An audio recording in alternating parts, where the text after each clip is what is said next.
Hello, Reformed. This is the video for week 1, day 5.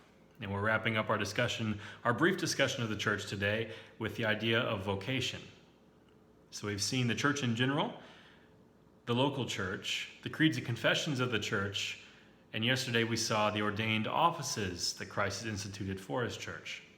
And perhaps after the video on officers, you were wondering, well, how can I serve God as a non-ordained person?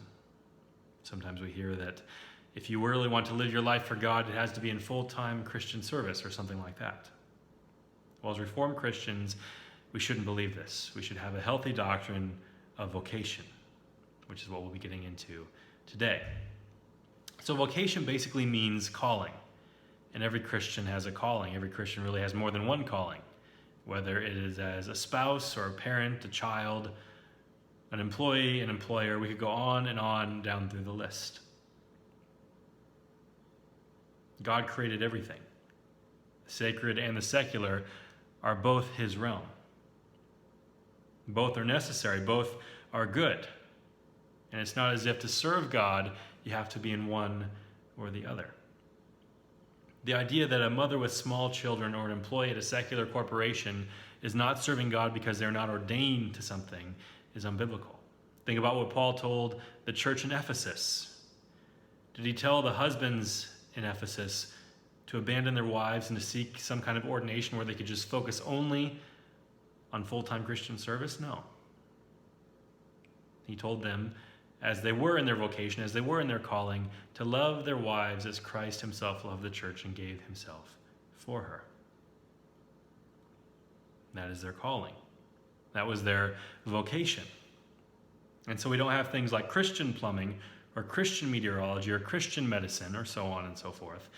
Instead, we have Christians who are plumbers and meteorologists and doctors. And for those of you who are not ordained as elders, ministers, or deacons, and for right now in this group, that's all of you, you don't have to abandon your lives as they are now in order to live for God. Instead, wherever you may find yourself, you can live for God by obeying him in gratitude and doing that for his glory. We know that we who are guilty have received grace. And therefore, in gratitude, we can live thankful lives in service to God and our neighbor, in thankfulness and gratitude for the grace that's been shown to us. Whether ordained or not, whether single or married, whether a school teacher or an electrician or whatever. So the church and our officers are blessings from God, that's true. But so are the ordinary things of life, just in a different way. We don't have to Christianize everything in order to make it good. Rather, we can just be Christians doing it to serve God and neighbor in gratitude. So this is why Paul said things like in Ephesians 6.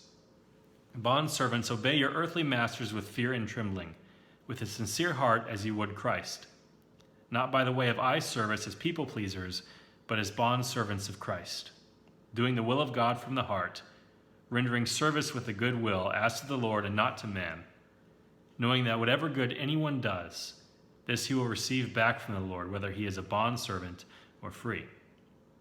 Masters, do the same to them and stop your threatening, knowing that he who is both their master and yours is in heaven, and there is no partiality with him. So this is the doctrine of vocation.